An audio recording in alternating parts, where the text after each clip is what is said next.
پاکستان بننے سے پہلے جب کوئی عورت اس طرح چیختی ہائے اللہ میں تو مری جا رہی ہوں، تو اس عورت کے رشتہ دار پریشان ہو کر ڈاکٹر یا حکیم کو بلانے چلے جاتے۔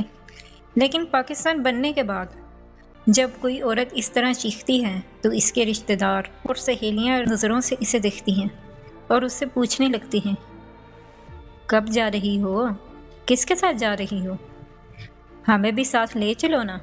پاکستان میں جیسے ہی گرمی کا موسم شروع ہو جاتا ہے، پیسے والی عورتیں کوہ مری جانا شروع کر دیتی ہیں اور غریب عورتیں گرمی کے مارے آہ مری کرتی رہ جاتی ہیں۔ غریب عورتوں سے پہاڑی جیسی گرمی کاٹے نہیں کٹتی اور امیر عورتیں ساری گرمی مری کے پہاڑوں پہ کاٹ دیتی ہیں۔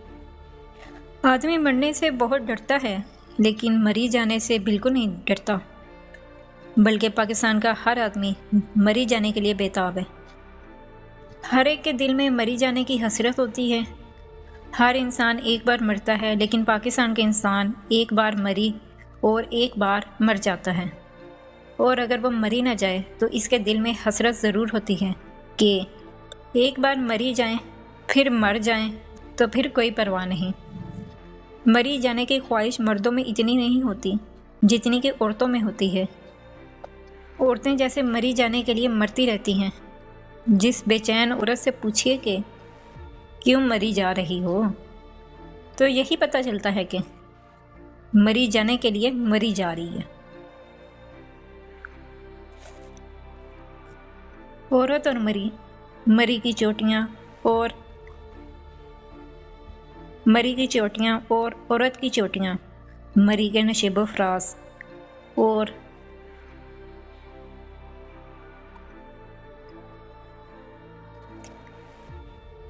ہر نوع عورت اور مری میں بڑی مناسبت اور مشابہت ہے۔ عورت اور مری کی چوٹیاں اور عورت کی چوٹیاں، مری کے نشیب و فراز اور ہر نوع عورت اور مری میں بڑی مشابہتیں اور مناسبتیں ہیں۔ یہی وجہ ہے کہ ہر سال گرمیوں میں مری میں عورتوں کی بہتان ہو جاتی ہے۔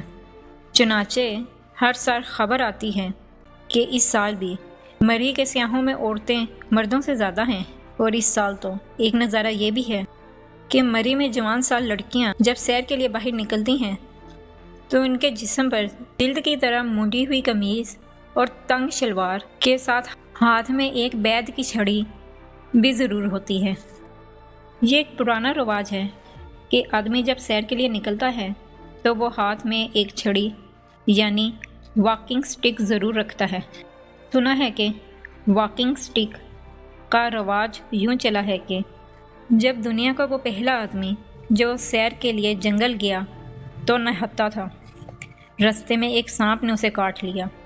اس کے بعد سے جو لوگ سیر کو نکلے وہ احتیاطاً ہاتھ میں چھڑی لے کر نکلے، اور اس کے بعد سے یہ رواج پڑ گیا۔ سیر کے دوران سانپ ملے یا نہ ملے، ہاتھ میں واکنگ سٹک ضرور ہوتی ہے، اور یہ ایک رواج بن گیا ہے۔ اسی طرح اگر مری کی لڑکیوں نے ہاتھ میں چھڑیاں رکھنی شروع کر دیں تو نہ جانے پاکستان کے اخباروں کے کالم نویسوں کو کیا ہوا کہ سارے اخبارات میں اس چھڑی کے خلاف اعتراضات اور مذاق شروع کر دیا۔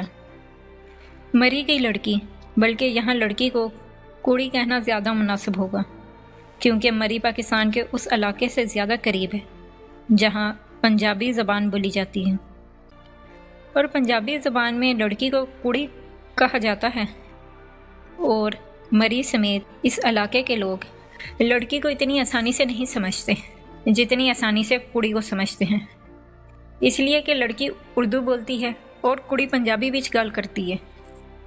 اس کے علاوہ ہمیں یہ آسان ہے کہ چھڑی کا قافیہ بآسانی کڑی سے مل جاتا ہے۔ مثلاً مری کی کڑی کلائی پر گھڑی باندھے ہاتھ میں چھڑی گھڑی گھڑی گھمائے کھڑی ہے۔ ہمارے خیال میں مردوں کا مری کی لڑکیوں کے ہاتھ میں چھڑی پر اعتراض کرنا یا مذاق اڑانا بہت نازیبا بات ہے۔ انہوں نے محض فیشن کے طور پر ہاتھ میں چھڑی رکھی ہے، جیسے ہونٹوں پر لپسٹک ویسے ہاتھوں میں واکنگ سٹک۔ اس پر مذاق یا اعتراض کا کیا جواز؟ یہ بھی ممکن ہے کہ مری کی لڑکیاں فیشن کے طور پر نہیں بلکہ حفظ تقدم کے طور پر ہاتھوں میں چھڑیاں رکھتی ہوں، کیونکہ یہ ایک حقیقت ہے کہ مری کا موسم مردوں کے لیے بڑا ہنجان خیز اور حوصلہ افزا ہوتا ہے۔ یہاں مردوں کے حوصلے بڑھتے ہیں کہ عورتوں اور مردوں کے درمیان فاصلے کم ہو جائیں۔ شادی شدہ مرد تو لڑکیوں کو نہیں چھیڑتے، البتہ کوارے یعنی عرف عام میں چھڑے لڑکیوں کو چھیڑا کرتے ہیں۔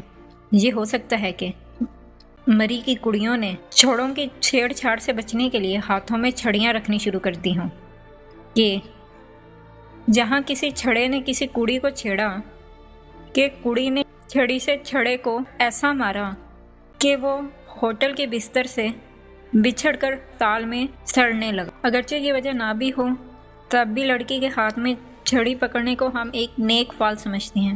ابتدا اچھی ہے، ورنہ اپنے ملک کی لڑکیاں اس سے پہلے سوائے لپ اسٹک کے اور کچھ پکڑتی ہی نہ تھی۔ لپ اسٹک سے واکنگ اسٹک، ترقی اچھی ہے۔ آج واکنگ اسٹک پکڑ رہی ہیں تو کل رائفل پکڑیں گی انشاءاللہ۔